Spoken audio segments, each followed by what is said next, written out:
আমিও আমার বাহু সুধীরের কোমরের চারপাশে শক্ত করে জড়িয়ে ধরলাম। যখন আমার মনে হল সুধীর এখন পরবর্তী প্রোগ্রামের চেষ্টা করতে পারে, আমি ধীরে ধীরে বললাম, সুধীর, দরজা বন্ধ করে দাও। সুধীর আমাকে তাকিয়ে বলল, এই সময় এখানে কে আসতে পারে? কিন্তু আমি হালকা হাসি দিয়ে বললাম, তবুও দরজা বন্ধ করে দাও, প্লিজ। সুধীর আমাকে ছেড়ে দিয়ে দরজা বন্ধ করল এবং আবার আমাকে তার দিকে টেনে নিল।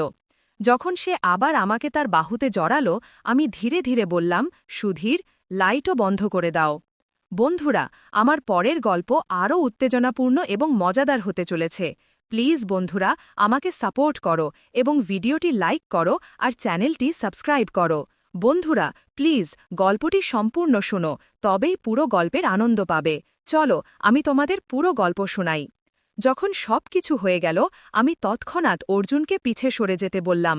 আমার হৃদয় জোরে ধরফর করছিল এবং শ্বাসও অনিয়ন্ত্রিত হয়ে পড়ছিল। আমি নিজেকে সামলে নিয়ে অর্জুনকে ঘর থেকে বেরিয়ে যাওয়ার ইশারা করলাম। কিছুক্ষণ পরে সে কিছু না বলে মাথা নিচু করে ঘর থেকে বেরিয়ে গেল। সে যাওয়ার সাথে সাথেই আমি কাঁপতে কাঁপতে বিছানা থেকে উঠলাম এবং দ্রুত বাথরুমের দিকে এগিয়ে গেলাম। আমার মন দ্বিধায় ভরে গেল। আমি কি করলাম? বিয়ে হওয়া সত্ত্বেও আমি অন্য কারো সাথে সম্পর্কে জড়িয়ে পড়লাম, আর সেটাও আমার থেকে ১৫ বছর ছোট একটি ছেলের সাথে। এটা ভেবে আমার হৃদয় আরও দ্রুত স্পন্দিত হতে লাগল। আমি নিজেকে শান্ত করার চেষ্টা করলাম, এটা ভেবে যে যা হয়েছে তা হওয়া উচিত ছিল না, কিন্তু এখন আমাকে পরিস্থিতি সামলাতে হবে। আমি বাথরুমে নিজেকে পরিষ্কার করলাম এবং নিজেকে প্রতিশ্রুতি দিলাম যে এখন থেকে আমি খুব সতর্ক থাকব।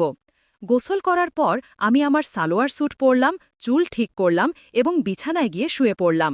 সারাদিনের ক্লান্তি এবং এই দ্বিধা আমাকে ক্লান্ত করে দিয়েছিল এবং আমি কখন ঘুমিয়ে পড়লাম তা বুঝতেই পারিনি। রাত প্রায় ৯টা বাজে, দরজার ঘণ্টা বাজল। ঘুম থেকে হঠাৎ জেগে উঠে আমি ঘড়ির দিকে তাকালাম। ৯টা বাজে গেছে, আমি নিজেকে বললাম এবং দ্রুত দরজার দিকে এগিয়ে গেলাম। দরজা খুলতেই দেখলাম রিয়া দাঁড়িয়ে আছে এবং তার সাথে তার ছোট ছেলে রোহানও আছে, যে প্রায় ৮ বছরের। রিয়া দিদি, আপনি এই সময়ে সব ঠিক আছে? আমি জিজ্ঞাসা করলাম। রিয়া উত্তর দিল, ও দিদি, আমার বাবার অবস্থা খুব খারাপ হয়ে গেছে, আমরা এই মাত্র খবর পেয়েছি। আমি এবং মোহন এখনই সেখানে যাচ্ছি। তুমি কি রোহানকে ২ দিনের জন্য তোমার কাছে রাখতে পারবে? আমরা শীঘ্রই ফিরে আসব। আমি তৎক্ষণাৎ বললাম, কোনো সমস্যা নেই দিদি, এটাও তো আপনারই বাড়ি, আপনি নিশ্চিন্ত হয়ে যান। রিয়া রোহানকে আমার কাছে রেখে তাড়াহুড়ো করে চলে গেল। আমি দরজা বন্ধ করলাম এবং রোহানকে নিয়ে ভিতরে এলাম। ঘড়িতে ৫টা বাজে। আমি টিভি চালু করলাম এবং রোহানকে জিজ্ঞাসা করলাম, তুমি খেয়েছ?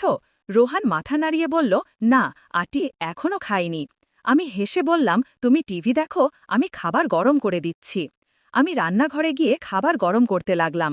খাবার পর্যাপ্ত ছিল, তাই আমার চিন্তা করার দরকার ছিল না। খাবার গরম করে টেবিলে রাখলাম এবং রোহানকে পরিবেশন করলাম। আমিও তার পাশে চেয়ারে বসলাম। অর্জুন এখনও খেতে আসেনি, আর আমি তাকে ডাকতে যেতে চাইছিলাম না। তার দিকে তাকাতে আমার অস্বস্তি হচ্ছিল। আমি ভাবছিলাম, যা ঘটেছে তাতে কার ভুল ছিল, আমার নাকি অর্জুনের? অর্জুনের পায়ের শব্দ শুনে আমি আমার ভাবনা থেকে বেরিয়ে এলাম। তার দিকে না তাকিয়েই বললাম, খেয়ে না অর্জুন, আমি গরম করে দিয়েছি। সে সামনের চেয়ারে বসল এবং নিঃশব্দে খেতে শুরু করল। আমিও খাচ্ছিলাম, কিন্তু বারবার নিচে তাকাচ্ছিলাম। আমি ভাবছিলাম, একজন বিবাহিতা মহিলা হয়েও আমি কি করেছি? অর্জুন খেতে খেতে জিজ্ঞাসা করল, এই বাচ্চাটি কে? আমি চোখ না তুলে উত্তর দিলাম, এটা রিয়া দিদির ছেলে, তার বাবার হঠাৎ অসুস্থ হয়ে পড়েছে, তাই সে তার কাছে গেছে। এরপর আমাদের মধ্যে আর কোনো কথা হলো না। অর্জুন খাওয়া শেষ করে গুডনাইট বলে ওপরে চলে গেল। আমি থালা বাসন তুলে রান্নাঘরে রাখলাম, তারপর আমার রুমে গিয়ে দরজা ভেতর থেকে বন্ধ করে দিলাম।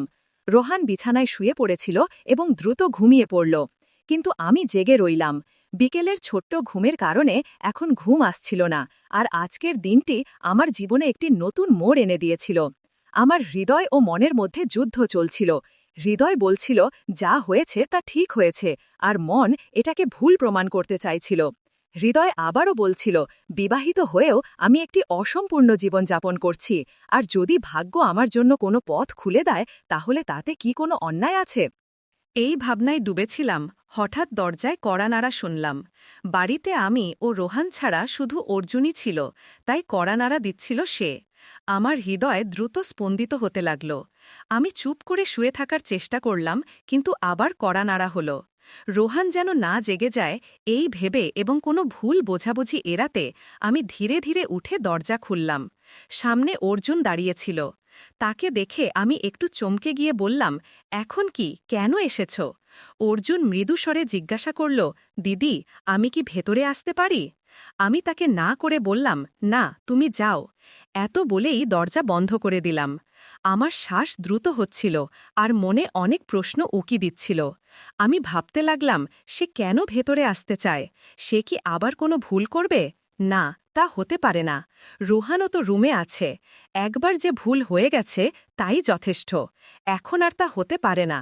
কিন্তু ঠিক তখনই আমার হৃদয়ের এক কোণ থেকে আরেকটি কণ্ঠ ভেসে এলো, তাহলে কি হবে যদি তাই হয়? শেষ পর্যন্ত সবার জীবনে এমন মুহূর্ত আসে। এখন যখন একবার হয়ে গেছে, তাহলে যদি আবার হয় তাতে কি আসে যায়? গত কয়েক বছর ধরে তুমি নিজেকে সংযত রেখেছ। এখন যখন সুযোগ এসেছে তখন এড়িয়ে যাওয়া ঠিক নয়। জীবনে এমন সুযোগ বারবার আসে না। আমি বিছানায় বসে ভাবনায় ডুবে গেলাম।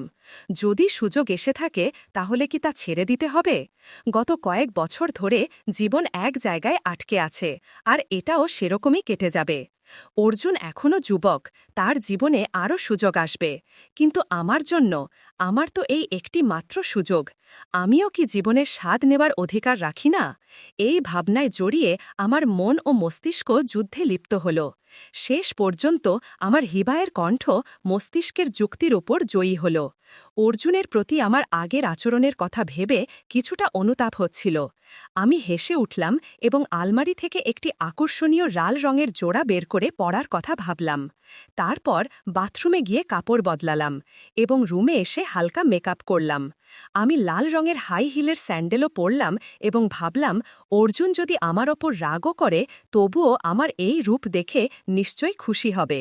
আমি রোহানের গভীর ঘুমের বিষয়ে নিশ্চিত হয়ে রুমের লাইট বন্ধ করে ধীরে ধীরে সিঁড়ি বেয়ে ওপরে উঠতে লাগলাম। আমার হৃদয় দ্রুত স্পন্দিত হচ্ছিল। যখন ওপরে পৌঁছালাম দেখলাম অর্জুনের রুমের দরজা খোলা এবং ভেতরে হালকা আলো জ্বলছিল। কিন্তু ভেতরে তাকিয়ে দেখলাম অর্জুন সেখানে নেই। পিছনে কারো পায়ের শব্দ শুনে ফিরে তাকালাম। অর্জুনের হাতে একটি গ্লাস ছিল। মনে হচ্ছিল সে ছাদে কিছু সময় কাটিয়ে এসেছে। অর্জুন আমার কাছে এগিয়ে এলো। আমি সংকোচে জিজ্ঞাসা করলাম, তুমি এখনো ঘুমাওনি? অর্জুন এগিয়ে এসে আমার একটি হাত আমার হাত ধরে ফেলল।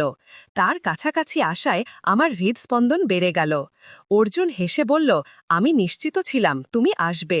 সে ধীরে ধীরে আমাকে তার দিকে টেনে নিল এবং আমি কোনো প্রতিরোধ ছাড়াই তার কাছে চলে গেলাম। অর্জুন আমাকে তার বাহুতে জড়িয়ে ধরল এবং এই নিকটতায় আমি এক অদ্ভুত শান্তি অনুভব করলাম। আমি অর্জুনের বুকের মধ্যে আমার মুখ লুকিয়ে ফেললাম এবং ধীরে ধীরে বললাম, অর্জুন, আমি ভয় পাচ্ছি।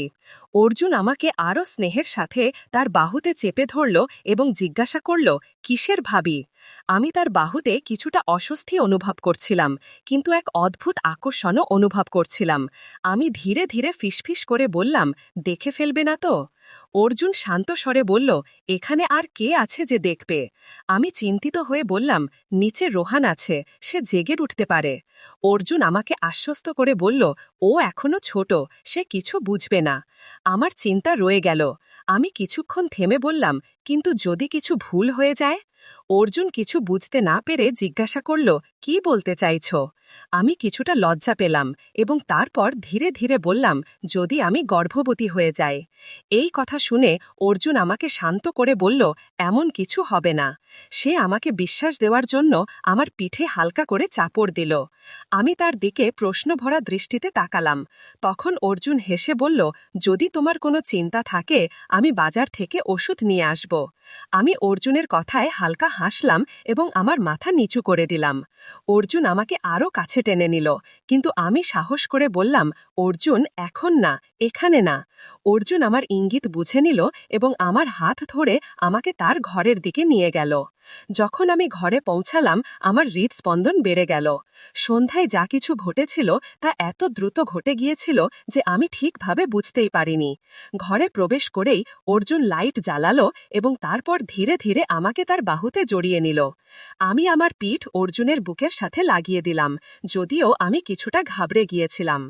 অর্জুনের হাতে তখনও অর্ধেক ভরা ওয়াইনের গ্লাস ছিল। সে ধীরে ধীরে আমার গলায় তার ঠোঁট রাখল, যার ফলে আমার হৃৎস্পন্দন আরও বেড়ে গেল। অর্জুন হালকা স্বরে বলল, আজ তোমার সৌন্দর্য যেন কিছুটা বিশেষ লাগছে। অর্জুনের ঠোঁট আমার গলায় এবং তার এক হাত ধীরে ধীরে আমার কোমরের কাছে ঘুরছিল। এই নিকটতায় আমি কিছুটা বিচলিত হচ্ছিলাম, কিন্তু আমি নিজেকে নিয়ন্ত্রণ করার চেষ্টা করছিলাম। আগে আমি বিবাহিত ছিলাম, কিন্তু এমন অনুভূতি আমি কখনো অনুভব করিনি। অর্জুন আমার গলা চুমু দিয়ে বলল, তোমার সৌন্দর্য আমাকে আহত করেছে। তারপর সে তার হাতে থাকা গ্লাসটি আমার ঠোঁটের কাছে নিয়ে গিয়ে বলল, একটু খাও ভাবি। আমি তার প্রস্তাব হালকা হাসি দিয়ে প্রত্যাখ্যান করে বললাম, না অর্জুন, আমি কখনো ওয়াইন খাইনি। আমি গ্লাসটি ধীরে ধীরে আমার ঠোঁট থেকে দূরে সরিয়ে দিলাম। অর্জুন বলল, একটু খেয়ে দেখো ভাবি, যখন তোমার এই লাল ঠোঁটে এর স্বাদ লাগবে তখন এর প্রভাব আলাদা হবে। অর্জুন আবার আমার গলায় হালকা করে চুমু দিল। আমি ইতিমধ্যেই অর্জুনের কথায় হারিয়ে গিয়েছিলাম এবং তার মিষ্টি কথায় আমার সব মানসিক দ্বিধা দূর হয়ে গেল। যখন অর্জুন আবার গ্লাসটি আমার ঠোঁটের কাছে আনল, আমি কিছুটা দ্বিধা করে কিছু চুমুক নিলাম।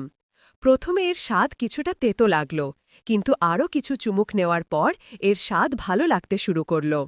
এই সময় অর্জুন এক হাতে আমার কাঁধ হালকা করে স্পর্শ করতে থাকল এবং ধীরে ধীরে গ্লাসের সব ওয়াইন আমাকে পান করাল। এরপর অর্জুন আমাকে তার দিকে ঘুরিয়ে দিল এবং আমার দিকে তাকিয়ে বলল, ভাবি, আজ তুমি খুব সুন্দর লাগছ, আর এই হাই হিল স্যান্ডেলে তোমার নাজুক পা দেখে মনে হয় এগুলো ছুঁয়ে দেখি। আমার ওয়াইনের হালকা প্রভাব হচ্ছিল। নিজের প্রশংসা শুনে আমি প্রথমে কিছুটা লজ্জা পেলাম, কিন্তু তারপর হেসে বললাম, তাহলে কে তোমাকে রোধ করেছে? তোমার ইচ্ছা পূরণ করো। এত শুনেই অর্জুন আমার পা বড় সম্মানের সাথে হালকা করে ছুঁয়ে দেখল এবং আমার স্যান্ডেলের ফিতেগুলো মনোযোগ দিয়ে দেখল। আমি বিশ্বাস করতে পারছিলাম না যে কেউ আমাকে এত গভীরভাবে পছন্দ করতে পারে যে আমার পা এভাবে প্রশংসা করবে। আমার ভেতর এক নতুন অনুভূতি ছুটে বেড়াতে লাগল। আমার পা সম্মানের সাথে ছুঁয়ে দেখার পর অর্জুন আমাকে তার বাহুতে নিয়ে হালকা করে আমার গলায় চুমু দিল। আমিও অর্জুনের বাহুতে এক শান্তি অনুভব করছিলাম। ওয়াইনের হালকা প্রভাব আমার খুশিকে আরও বাড়িয়ে দিচ্ছিল। আমিও আমার বাহু অর্জুনের কোমরের দিকে ঘুরিয়ে দিলাম। যখন আমার মনে হল অর্জুন এখন পরবর্তী পদক্ষেপ নিতে পারে, আমি ধীরে ধীরে বললাম, অর্জুন, দরজা বন্ধ করে দাও। আমাকে দেখে বলল, এই সময়ে এখানে কে আসতে পারে? কিন্তু আমি হালকা করে হেসে বললাম, তবুও দরজাটা বন্ধ করে দাও প্লিজ। সুধীর আমাকে ছেড়ে দরজা বন্ধ করে আবার আমাকে নিজের কাছে টেনে নিল। যখন সে আবার আমাকে বাহুতে জড়াল, আমি ধীরে ধীরে বললাম, সুধীর, লাইটও বন্ধ করে দাও।